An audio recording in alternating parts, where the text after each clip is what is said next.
Endowed Professor of History at Albion College in Michigan. Dr. Cantor is a Chicago native and teaches U.S. Latinx, Latin American, and immigration history at Albion.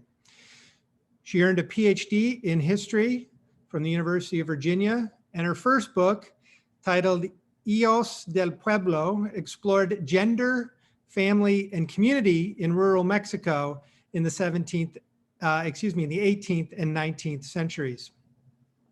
We're delighted to have Dr. Cantor with us today to hear about her latest book, published by the University of Illinois Press last year, titled Chicago Católico, Making Catholic Parishes Mexican. Before turning it over to Professor Cantor, I'd like to note that after Professor Cantor's talk, the question and answer period will be led by Dr. Ruth Gomberg Munoz, Assistant Professor of Anthropology here at Loyola. Please ask your questions in the chat directly to Ruth. She is a sociocultural anthropologist who has spent much of her career conducting research and organizing in Chicago's Latinx immigrant communities. Thank you for being here and welcome, Deborah. Thank you, Brad. Folks can see me? Yes? Okay, so it's always weird when you get going. In April, when everything shut down, my book came out last January, I got to do one really big, beautiful book talk at the National Museum of Mexican Art. And then when everything shut down and people started doing online talks, I was like, no way, I am never doing an online talk. And I don't even know how to share my screen. It'd be so weird. And then there's a day like today where there are people on this call, friends and colleagues from San Antonio and from Minnesota and Philadelphia and the South Side of Chicago and Albion, Michigan, and Lansing. And I think my friend from the Bronx is here. I just think it's very cool that we can get together and do this. It's really nice to be back at Loyola. Last time I was here was in 2014 for the Chicago Catholic Immigrants Conference on the Mexicans. That was a really wonderful two-day event. And it gave me a lot of opportunity to get to know colleagues like Elaine Pena, Ray Salazar. I got to meet Maria Hinojosa at that event as well. If you're in Chicago, I hope it's a sunny day like it is in Michigan, and all the best, because in Chicago you can use your lakefront again today, right? So the mayor has opened it up. I want to thank a few people for making this talk possible today. From the history department at Loyola, I'd like to thank Ben Johnson, who has been following my work for quite some time, Gema Santa Maria, also Nathan Elstrand, and of course, Brad Hunt, the chair of the history department. I would also like to thank Michael Murphy and the staff at the Hank Center and Dr. Ruth Gomberg Munoz. So I am going to share my screen.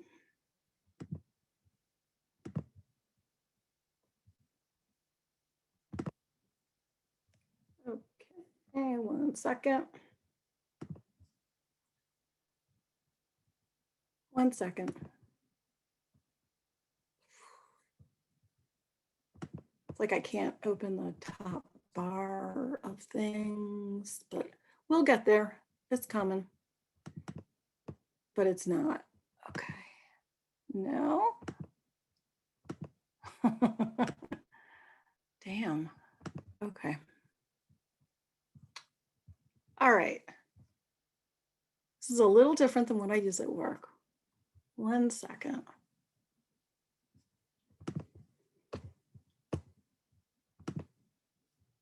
No, that's not what oh, we would think I had never done this before. I'm going to stop sharing screen for 1 second and open up my slides.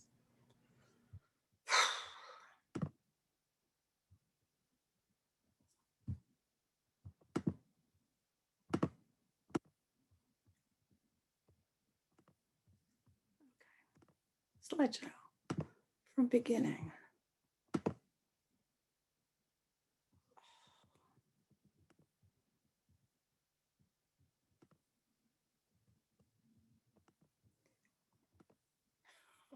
Thank you all for your patience here. Okay, back in.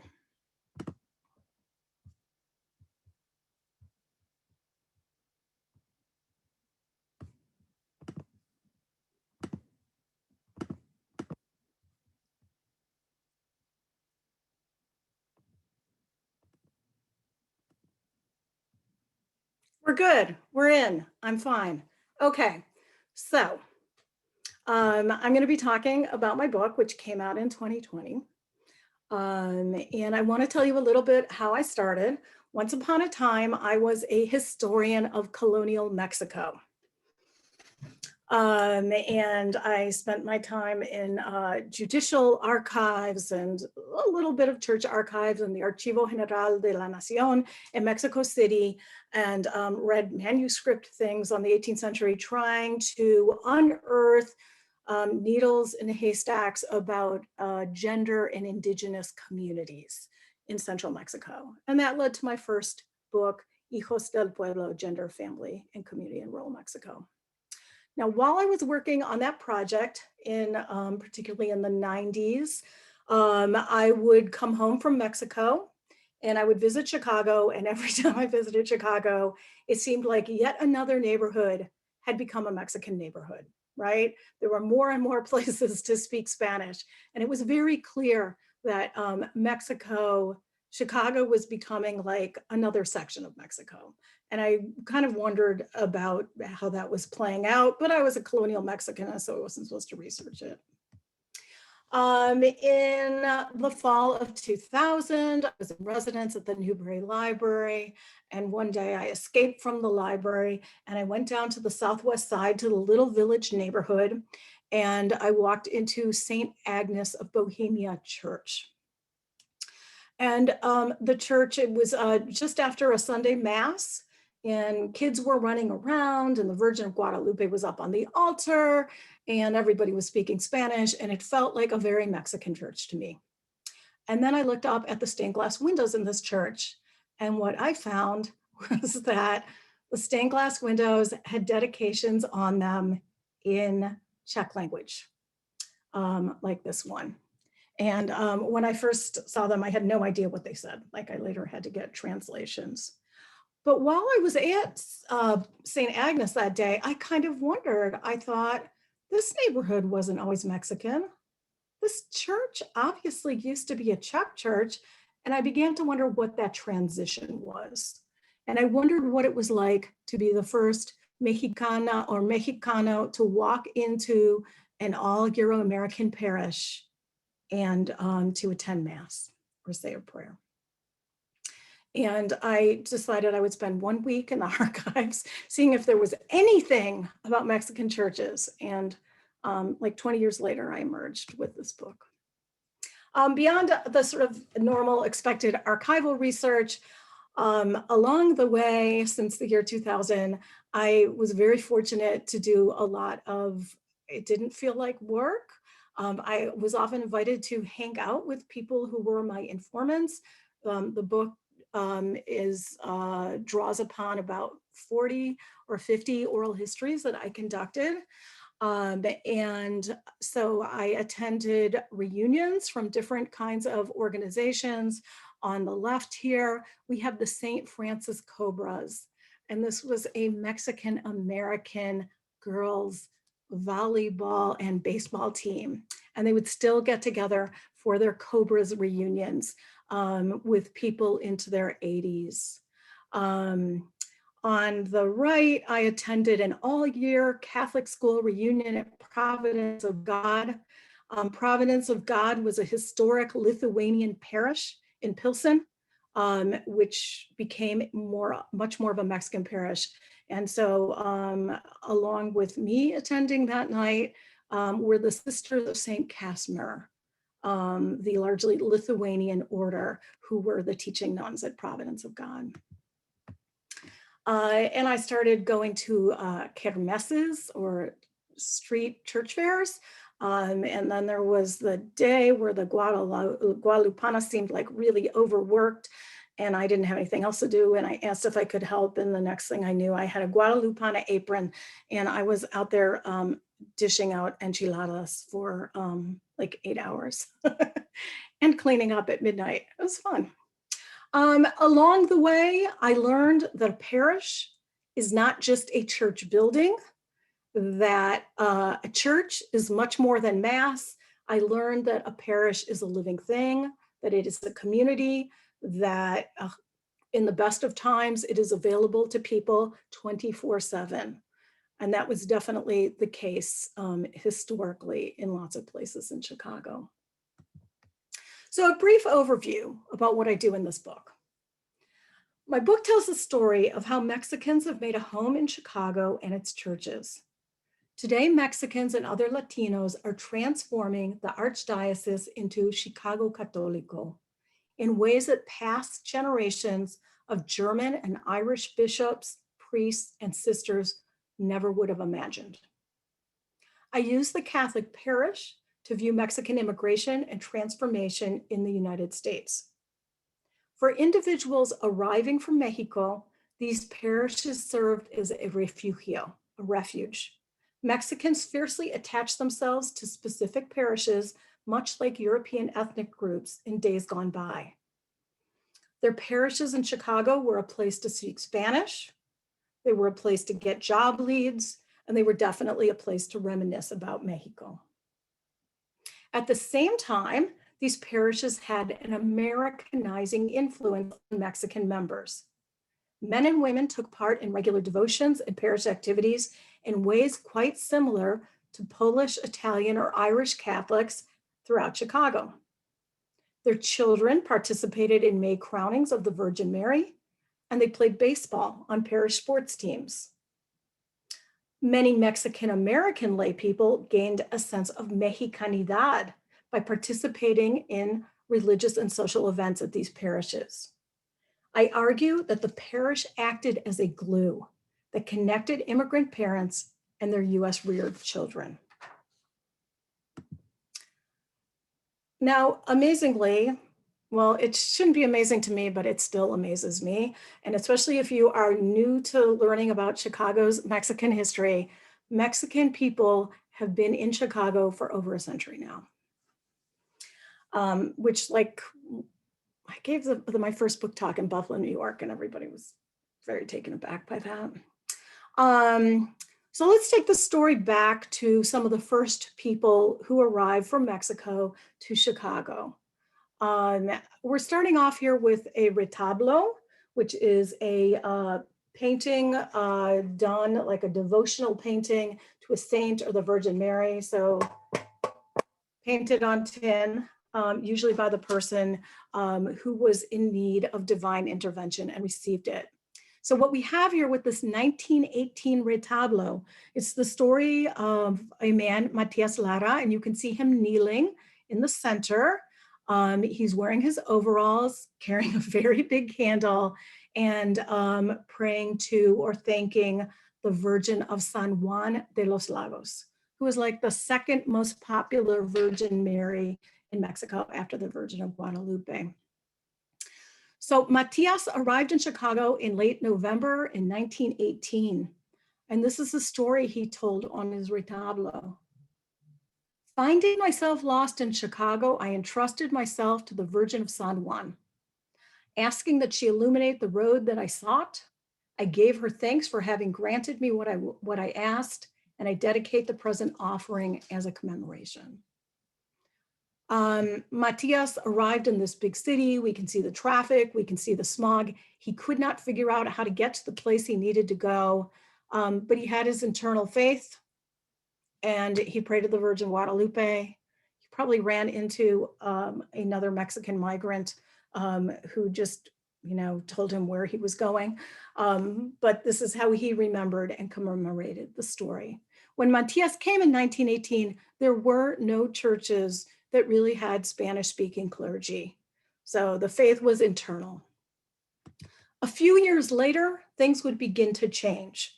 And soon there would be two churches that were established that offered services to people who were Spanish speaking. A little bit about one of these pioneras, Elidia Barroso, left Mexico as an orphaned teenager during the Mexican Revolution. She spent like the next 8 years in San Antonio. When her sister and brother-in-law established themselves in Rockdale, which is near Joliet, probably because I'm guessing the husband came as a track worker, Elidia also joined them in Illinois, and their whole family moved from Mexico to San Antonio to Illinois. And the first generation of the Barroso family was born in the United States, was born in Rockdale. Little Loretta Cabrera there enjoying her ice cream cone. Loretta was the beginning of 4 more generations of people descended from Elidia and her siblings in Chicago. Elidia was fortunate when she got married in 1924. Our Lady of Guadalupe Church in South Chicago had Spanish-speaking clergy, and so she could get married in a way that was like familiar for her. And by the time Loretta Cabrera was old enough for her first communion, she did that at St. Francis of Assisi Church. So the process of building a Mexican identity and community well beyond the Southwest began at just 2 Chicago parishes in the 1920s. The Spanish-speaking Claretian order ministered to Chicago's growing Mexican population. This missionary order had arrived in the US in 1902, and they tended to Spanish speakers initially in Texas and Arizona.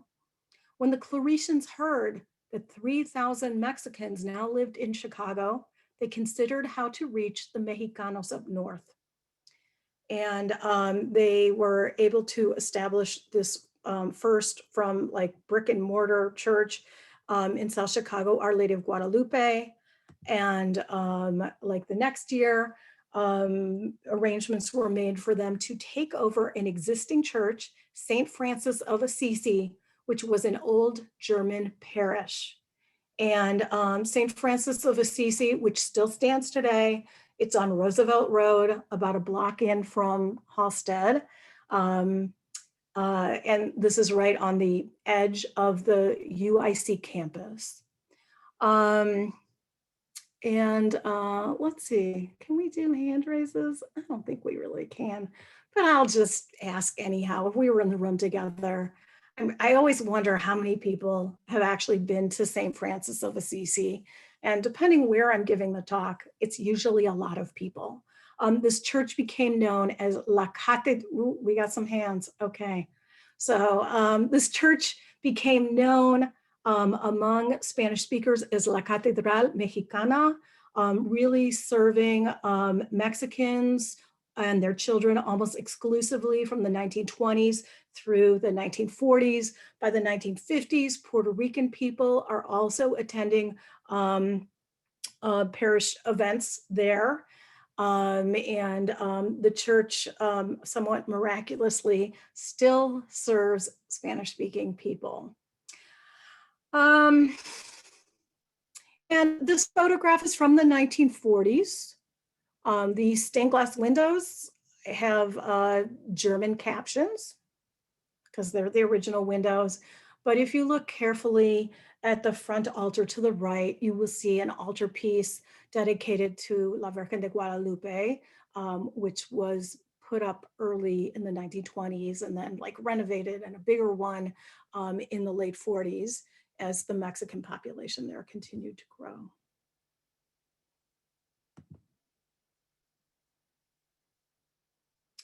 From the 1920s through the 1960s, St. Francis, the church, rectory, school, convent, and gym, and we've got the gym on the right here. St. Francis provided a lively, nurturing home for Mexican immigrants and Mexican-American young people. The children may have grown up in poverty, but with a parish to call their own, they didn't feel marginalized. The Mexican church anchored the community, and its children grew up with a positive grounding in Mexican and US Catholic traditions. This experience would manifest itself as thousands of Mexican origin people entered new neighborhoods, including Pilsen, in the 1960s.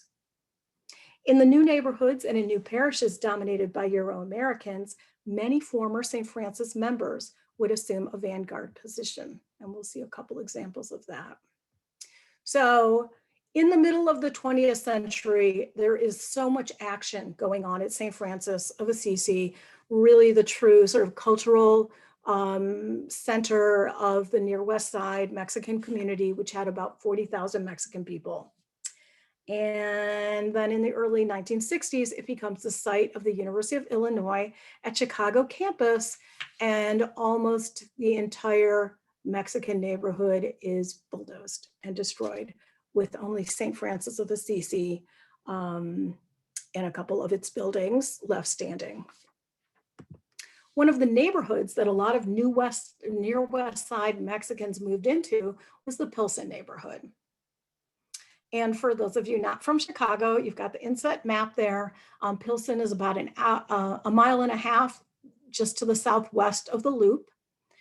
And it has good public transportation to the Loop and also to the train yards where many Mexican men were working.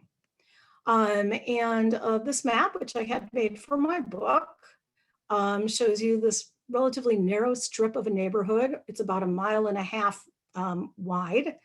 And one of the things that's striking about it is that in a mile and a half, there were 13 churches built there between 1875 and 1915. Peak years for immigration from Europe, right? So 13 churches, and you can see them, and some of them are like within 2 blocks of each other. A little game I play with myself when I go to Pilsen, maybe standing on the L platform on 18th Street, is how many church steeples can I see from here? And you know, on a good day, you can usually see like 3 at the same time. That's how close together they are. So why were there so many churches built within one neighborhood? It speaks to the incredible diversity of European immigration.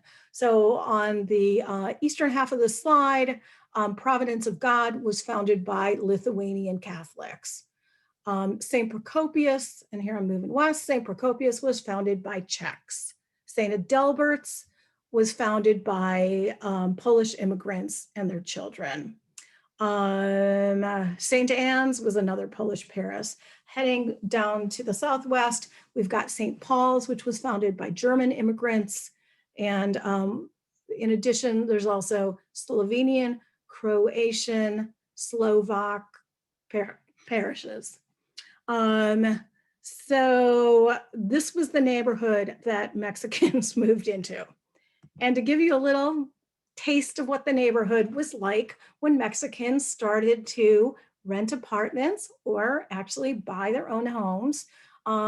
These are, sources that come from the 1950s. You've got the church societies at St. Procopius, the Czech Catholic Church, where, many of their church societies were still using Czech language. And then I just love Mr. and Mrs. John Bren of Holy Trinity, Croatian. So in the 1950s, people moved from the near West Side. They came from Mexico and Texas. And I was wondering, where were the first churches that started to take in Mexican people? Who were the first Mexicanos to start coming in? And when I could, I went through stacks of parish bulletins, and sadly, they're not saved in very many places, but the Dominican archives actually had a good run of them. And this is from a parish bulletin from 1947. I went through week after week of these, and on the Friday 7 o'clock mass in 1947 was dedicated to San Juan de los Lagos, the same Virgin Mary that Matias Lara was devoted to decades before. So This to me is my first Mexicano, like moving into one of these Eastern European Catholic churches. People, as they moved into the neighborhood, found it was pretty easy to literally move in. The landlords would rent to them. The home sellers would sell to them. This was really quite different than was the case for other new arrivals to Chicago, African Americans who were coming up from Arkansas and Mississippi, who found that there were many neighborhoods where nobody would rent to them and nobody would sell to them. And I see something quite different happening with Mexican and Mexican American arrivals in these Euro-American neighborhoods. So what was going on? Why was it they were able to actually sort of create homes and take a neighborhood like Pilsen and make it their own? So we've got a choice comment here from a Catholic Charities report from the 1950s describing the Pilsen neighborhood. And Catholic Charities officials wrote, Mexicans are still viewed as invaders by the older residents, many of whom still retain their own ethnic outlook and language. However, the Mexican is considered a much lesser evil than the surrounding Negroes. By the mid-1950s, many priests in Pilsen grudgingly accepted Mexicans joining their parishes. And I think a lot of it was they were willing to accept Mexicans who were Catholic, and they were also pretty willing to accept Mexicans because they were not Black. Some of the first pioneers in these parishes were actually the school children. So here we are back at the Lithuanian Providence of God School, where I got to go to the all-year reunion like 5-6 years ago. It's Sister Helen's class, and most of these kids are probably the children of Lithuanian immigrants. Some of them might be Lithuanian displaced persons. And one of the things that's striking in the what's it called, bulletin board by the windows lists it names Lithuania, our dear homeland, which I believe is the Lithuanian national anthem, right? So it's a Catholic school, but it's a Lithuanian Catholic school. And then if you look at the front row of Sister Helen's classroom, look at that little boy wearing I think he's got a tie on. You know, there's one of our Mexican pioneros coming in and really integrating Providence of God. Another example from another school in the neighborhood, and anytime you can find school photos from the 50s and 60s, the pattern is pretty similar. St. Adalbert's Polish Catholic Church, 1960, on the bulletin board, Americans all, quite a crowded classroom, of course, because it's 1960. And most of these kids were Polish and Polish American, but there's a few people who, if you look carefully, you can tell that they are people of Latin American descent. By 1974 at St. Adalbert School, it was pretty much a different ball game. The majority of the children had Hispanic surnames: James Chavez, Porfirio Gomez, Leonard Ortega, et cetera, et cetera. Another space of integration beyond churches, so we've got schools as a place of integration and change, but another space was sometimes at businesses in the neighborhood. And people who have been to Pilsen definitely recognize the El Nopal Bakery sign. And a nopal is a prickly pear cactus. It's like a super Mexican icon. The El Nopal Bakery had first existed in the St. Francis neighborhood. Francisco Bonilla, who's holding the baby in the photograph, he moved from Mexico. He started as a baker in one of the big downtown hotels in Chicago, opened up his own Mexican bakery. When that neighborhood was depopulated with the construction of the campus, Francisco Bonilla is like, I need to move. Like nobody's going to come and buy bread and pan dulce at my bakery anymore. And so he followed his clientele to Pilsen. And the photograph was taken on the day of transfer of ownership. The Bonillas bought the bakery from Mr. Fritz. Sounds probably German-American.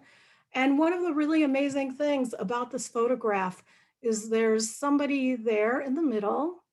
You notice the Catholic priest, and it's Father Ray Bianchi, one of the Claretian priests from St. Francis of Assisi. He came to sort of bless the Bonillas taking over of this bakery. I think it was called the Ace Bakery, and it became El Nopal. And I think now it's a dark matter coffee shop, but they're keeping the sign.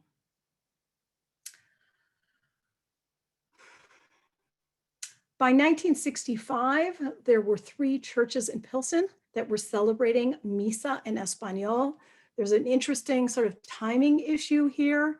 Before the 1960s, all of the masses were, of course, in Latin, right? But people sang hymns in vernacular languages. They said the rosary in vernacular languages. But with Vatican II, this now opens up that Mass can be and should be in the vernacular. And this timing of people coming, Spanish-speaking people coming into Pilsen, I think it's like things dovetailing. You've got great ethnic changes in these parishes, as well as this Vatican II push for going to the vernacular, and that opens things up to Spanish. And throughout the neighborhood, the priests, especially the head pastors, they are hustling in the 1960s to come up with Spanish-speaking clergy, because none of them speak Spanish. So they're sending their young men downtown to Berlitz language school. They're sending them to Puerto Rico for the summer. They're sending them to Mexico for 6 months, telling them that they should learn all of the culture that they can. Most of the churches that really persisted into the 70s and 80s and 90s, these were churches where the pastor said, we need to have Spanish-speaking clerical staff, and they acted on it. Here's another little story, a little episode from St. Anne's. St. Anne's was an old Polish church, and Mexican families began moving in the mid-60s. And the installation of the Virgin of Guadalupe at St. Anne's marked a real turning point. A Mexican family at St. Anne's donated the image. It came from Mexico with papers and all. Lupe and Matias Almendares were selected to carry the image, and they joined the couple that donated it through the nearby streets. The 2 couples proudly carried the Virgin of Guadalupe on a 2-block procession led by a priest before entering the church sanctuary. For decades, the image remained prominently displayed by the main altar, parallel to Our Lady of Czestochowa, the Polish Virgin Mary. Taking part in the procession in the installation felt beautiful to the Almendares family. Soon after, Mexican parishioners purchased a Mexican flag to place by the Virgin's side. The installation of the Mexican Virgin marked a change to Mexicans and Poles alike. And as one St. Anne's parishioner recalled, the Polish people realized you weren't going anywhere.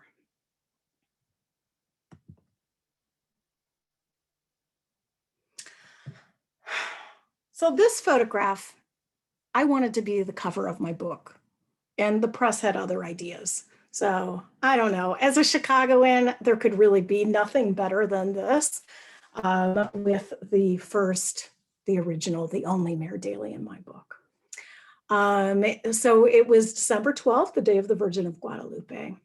And I want to tell you a little bit about the woman, the adult woman in the left corner, Julia Rodriguez. I interviewed Julia in what was called an English basement apartment in Pilsen, which meant it was like slightly below ground. And she must have been about 80 when I went to interview her. And we got going with the permissions. I was getting ready to run the tape recorder. And she stopped me and she said, ¿Se puede hacer la entrevista en español? Can we please do the interview in Spanish? I was like, yeah, we can. So she had a beautiful Spanish. It was like a Spanish from like generations ago.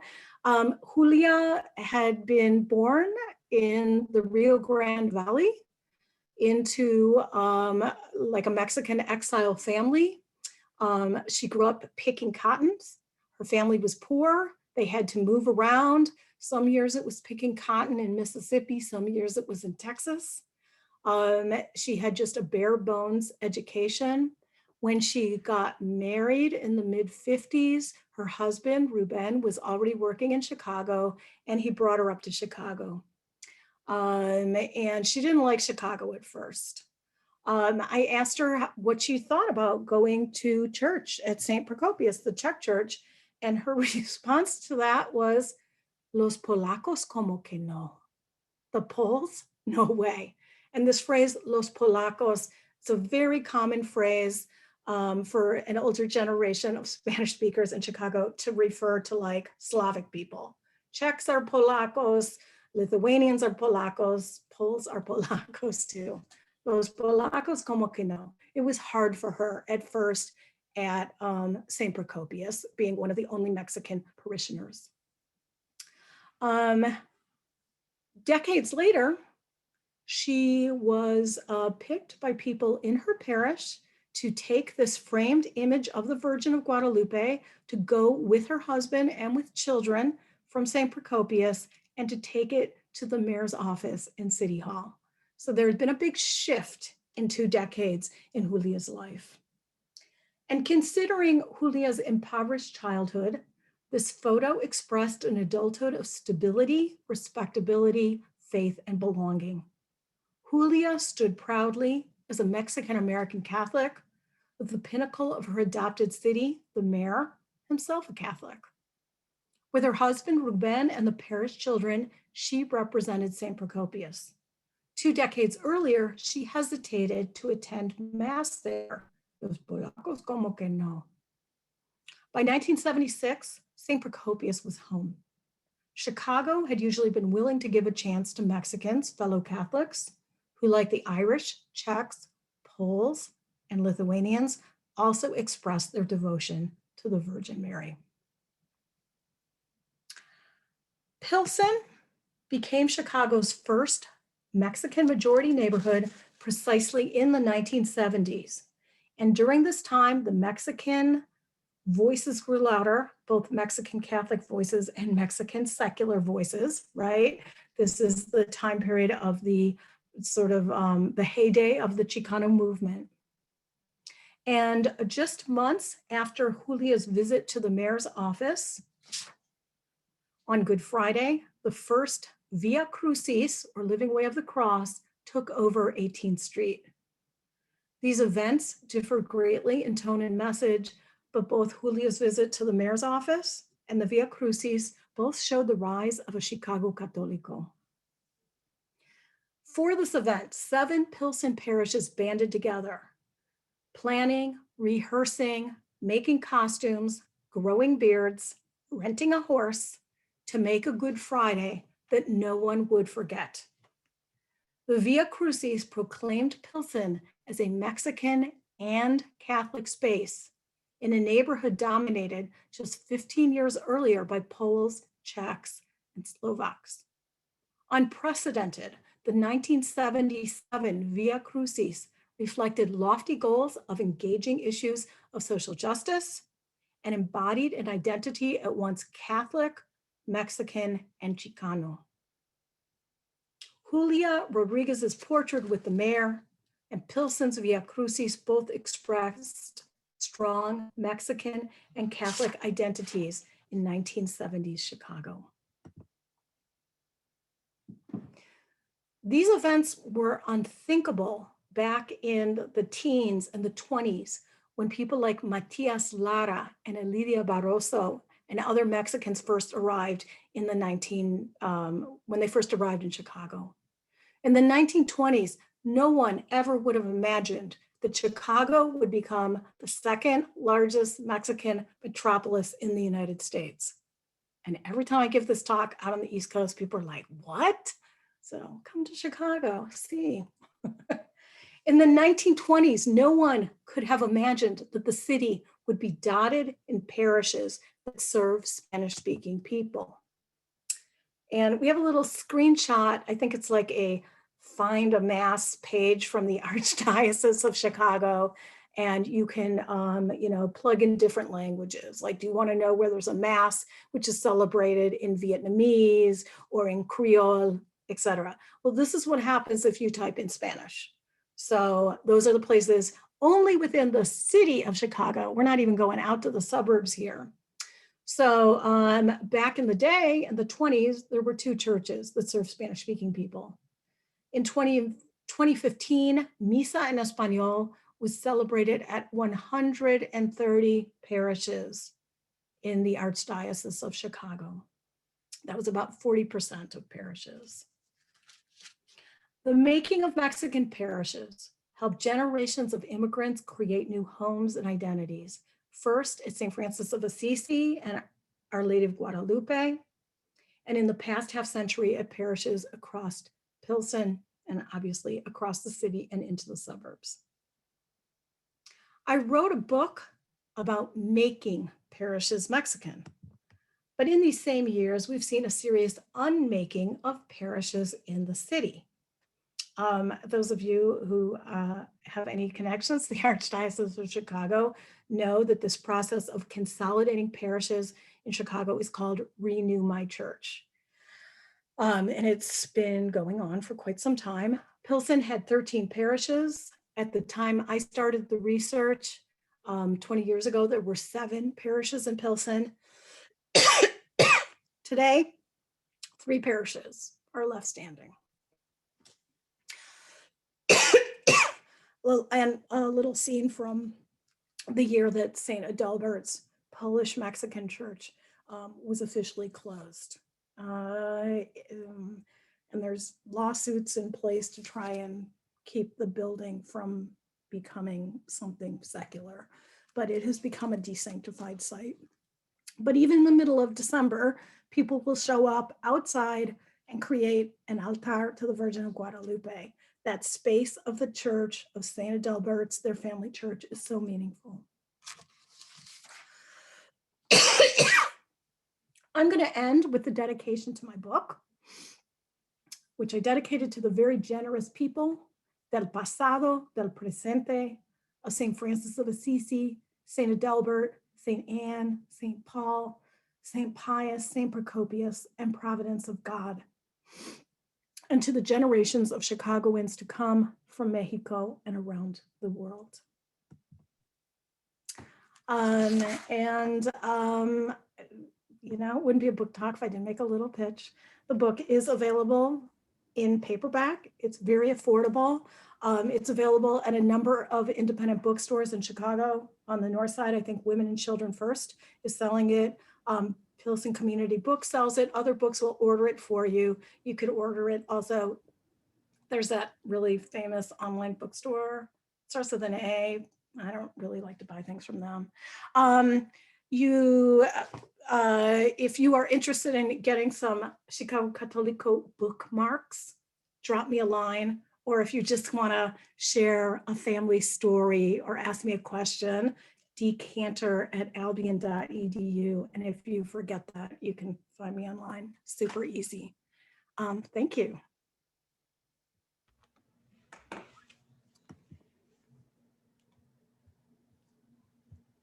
Thank you, Deborah. Let's turn it over to Ruth Gumborg Munoz to lead us in question and answer. All right, thank you so much. And thank you so much, Dr. Cantor, for that wonderful talk. Remember, everybody, to chat me your questions. I'm Ruth Gumborg Munoz, or yeah, there we go. So now we can see everybody. So of course, feel free to raise your hand, and I'll try and make sure that we get to everybody. It looks like we have about 20-25 minutes. Is that about right? So let's get started. I guess I just have to jump in here.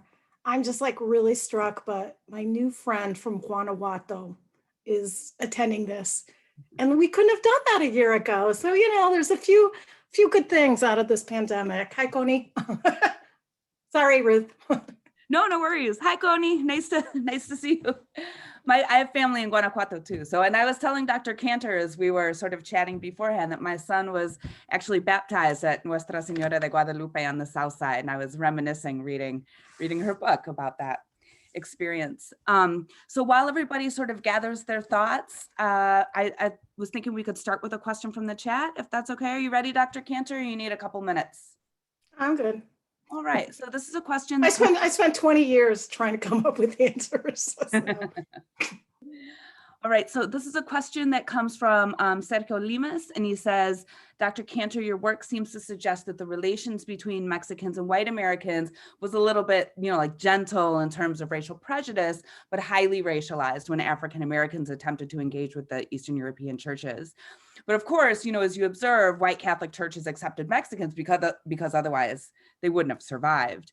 So in general, do you feel like your work diminishes those racial tensions sort of strategically to offer an integrationist narrative, or does the history there really indicate that there was, less harsh treatment toward Mexican arrivals by the church leadership?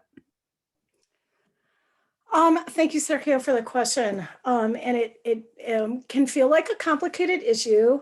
When I came into this project, a lot of what I knew about Chicago's history was a history of a Black-white binary, right?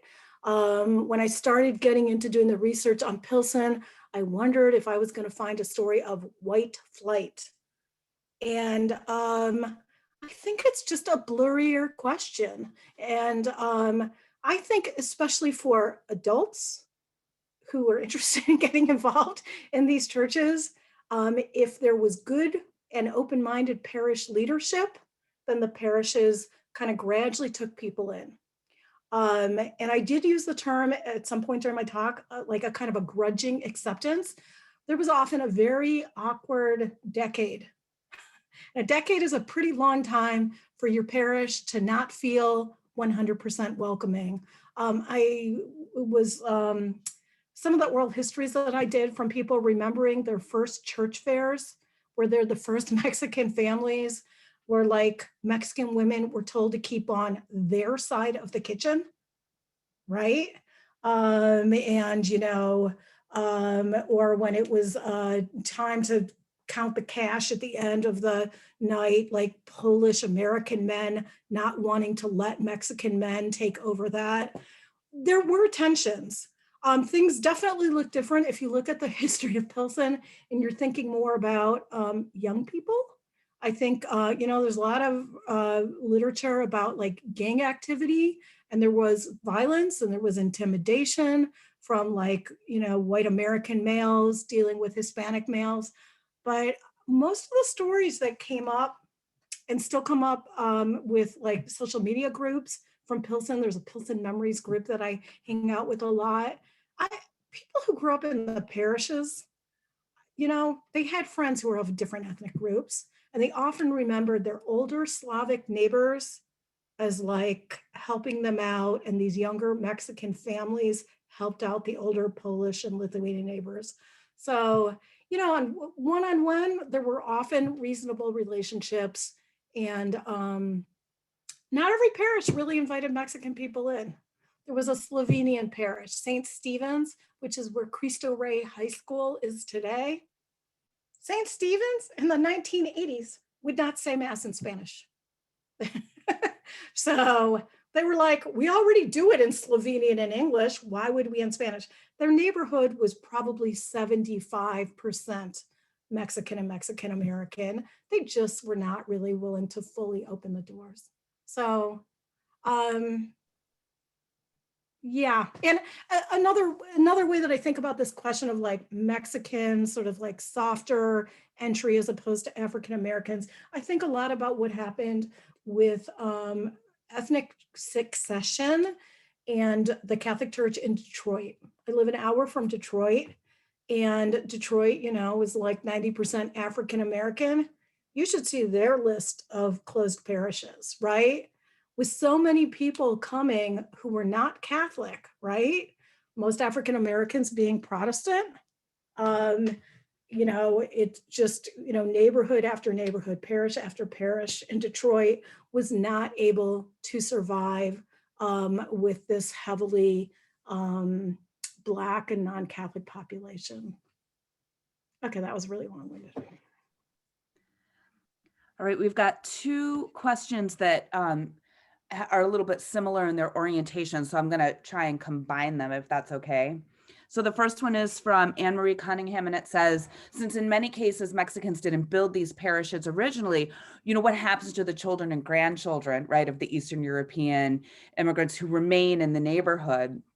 And then the second question is from Patrick Hyland, and it says, it strikes me that this project of making Catholic parishes Mexican highlights the changing demographics of Chicago neighborhoods over the years. And so does your research provide any insight on how Black Catholics have also influenced neighborhoods over the years? So what about all these other groups? Okay, so some of the European ethnic groups where, the home parish, the mother parish was in Pilsen, but they moved out to inner ring suburbs or newer like subdivisions within the city of Chicago, often moving west and southwest out towards Midway Airport. You get the Croatians. They come back to Pilsen for Sundays for the one Croatian mass, and they come back to Pilsen for the celebration of the Croatian Virgin of Bristica, but they don't live in the neighborhood. When they took the Our Lady of Bristica around the neighborhood in a procession, there were more Mexican parishioners who were in that procession than Croatians. And then in time, the Archdiocese shuts it down. There's no more Croatian Mass at this Pilsen church. I feel like when I first started doing this research in like the year 2000, I definitely was seeing more of, older folks coming back or their children coming back for like a feast day. And that really, it fades. And it's getting played out in other neighborhoods. So if you want to see like what happened to Czech Catholics, they went to Berwyn and they went to Cicero, inner ring suburbs. And what I have found, because I thought maybe I could sort of follow the story out there, they're already out in suburbs that are like in other counties. So Czech life has left those places as well. That's what Chicago people do. They just keep moving. And in terms of African-American Catholics, the neighborhoods that I worked on, they're not involved in these churches. I wrote a little bit about what happened at St. Francis of Assisi on the near west side. That neighborhood was never majority Mexican, but that neighborhood was probably 25, 30% African-American, and Black Catholics did not attend church there. They were encouraged to go elsewhere. If Black Catholics wanted to send their kids to catechism with the sisters at St. Francis, the sisters at St. Francis sent them to St. Joseph's Colored Mission was the name of it, which was attached to Holy Family. There are some really good books about Black Catholics in Chicago too that I would recommend are Tim Neary's book, which of course I'm forgetting the name of, and Matthew Kressler also has written a really good history about Black Catholics in Chicago. It's a little bit outside of my wheelhouse. All right, we've got another great question here. This one is from Rene Luis Alvarez, and it says, your book is about, or your talk at least was about how immigrants made parishes Mexican, but do you see any processes where engaging in parishes makes Mexican immigrants more American, right? That is, are there assimilation processes in play as Mexicans increasingly make claims on institutions to fulfill their needs, religious and secular? That was like definitely going on. Often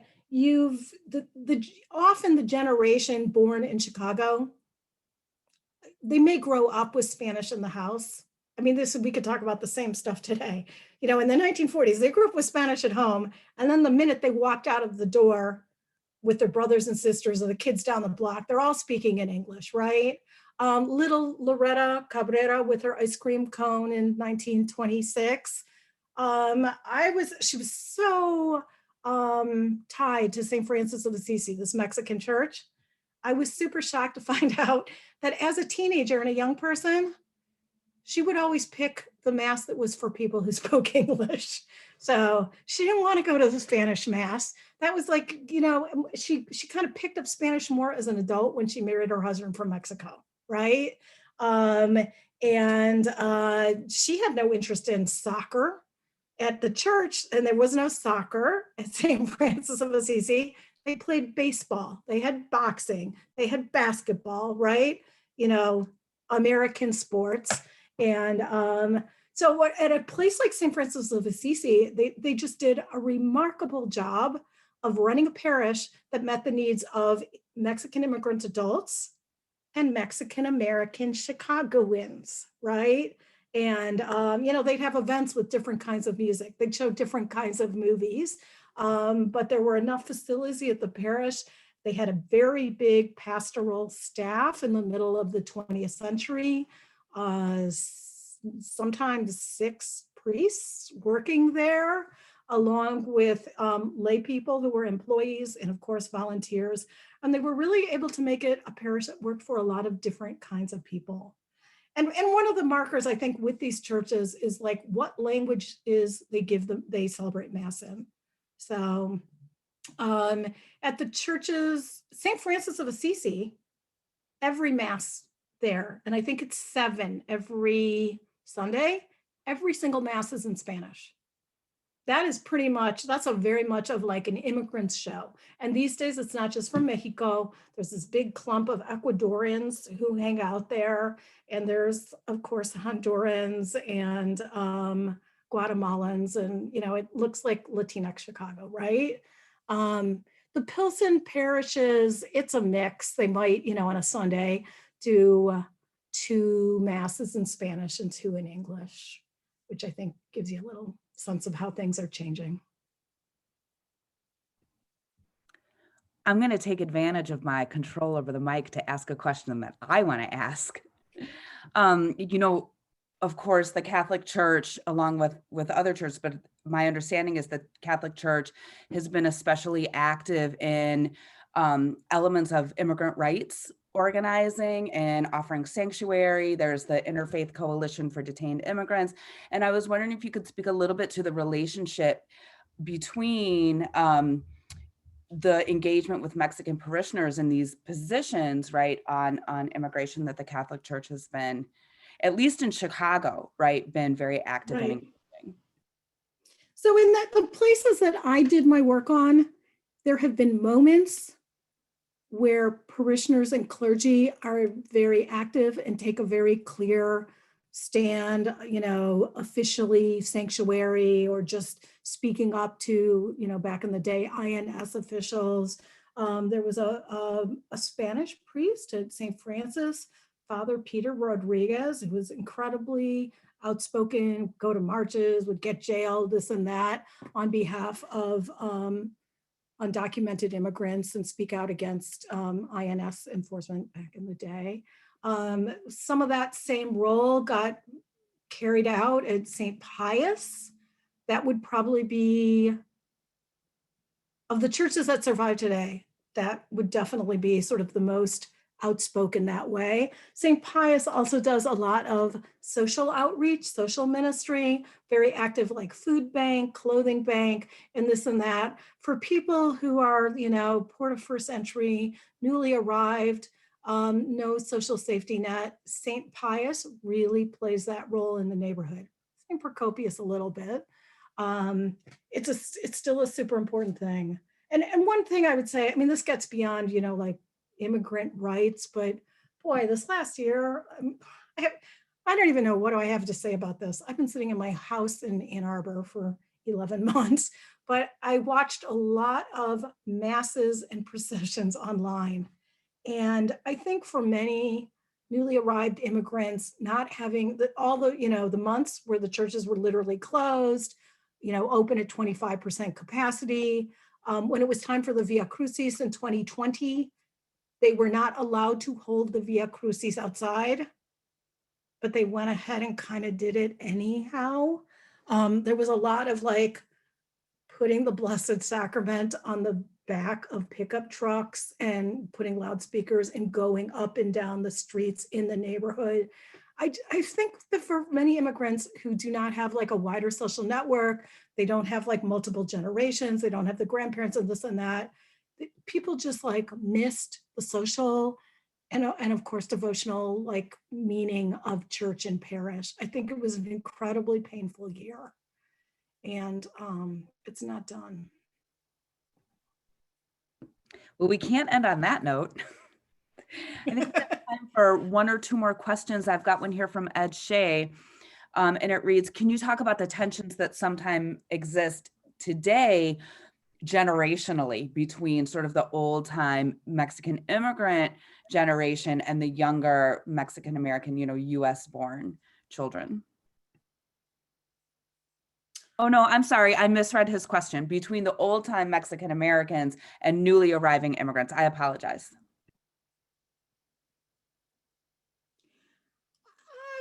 It was an eye-opener for me doing these oral histories, talking with people who grew up in Spanish-speaking homes in the 20s and 30s and 40s, and to hear them complain about the newcomers, right? The people who came usually straight from Mexico, like from the Rancho to 18th Street in 1975. They don't even speak English and they don't know what to do with their trash. They play their music so loud. I definitely heard these remarks a lot from people raised in the United States with Mexican immigrant parents. They reached out to people and they made bridges, but they definitely, it was just so striking to me that the Mexican American identity in Chicago, like how distinct it was. Everybody's connected to immigration, but they grew up in Chicago. They also grew up in a Chicago where not everything was in Spanish, like today, right? Like how many, there's cable television and this and that. That generation, that older generation, like born in the 20s, 30s, and 40s, something that was very different about them as opposed to, I think, people who grew up in Chicago today. Those were not particularly transnational times. If you grew up in Chicago in the 1930s and the Great Depression, you didn't go on vacation at Christmas to go see your family in Guanajuato, right? A lot of these Mexican Americans, they finally went to visit Mexico to meet their relatives during the 40s or the 50s, when they finally had some money, when air travel becomes more common. They didn't know Mexico very much. That strikes me as very different than today, where pretty much, as long as a person is a documented person, right? That travel, that back and forth with Mexico is so common, right? And so many of my students at Albion College, they go back for their parents' fiestas patronales. They go back to Jalisco and Michoacan. They go for their parents because their parents are undocumented and have not been able to see their communities for 25 years, right? But the 18-year-olds, the 20-year-olds are the ones who go as emissaries for the parents. This was not a thing for that sort of Chicago's first generation of Mexican Americans, who they definitely call themselves Mexicans. They call themselves Mexicans, they call themselves Americans, and they call themselves Catholics. And I think in the end, they were really Chicagoans. So that's a big difference. That's a much nicer place to end. But I know that we're running out of time, and before we let you go, I just want to read another comment. This is also from Sergio Limas, and he says, please just remember to mention that Dr. Cantor's work is path-breaking, important, and offers what the new generation of Mexican youth need to know about their own history. Chicago Católico is American history, and I think we all would agree with that.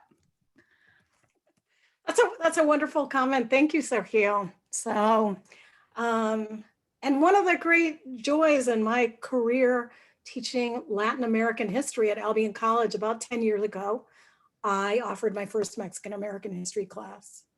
and I've taught it now 4 or 5 times. And every time I teach it, I'm like, it's U.S. history. How am I teaching U.S. history, right? And the students all, whether they are Latino or whether they're American, it's like, oh, like we never saw World War II through this lens, and it's a wonderful thing. So I want to thank you, Deborah. Thank you, Ruth, for these wonderful stories, for this really important history, and for writing this book. And for being with us today at Loyola. We're grateful, and thanks to the audience, and join us for future programming. Thank you. thank you, everybody. Que les vayan bien.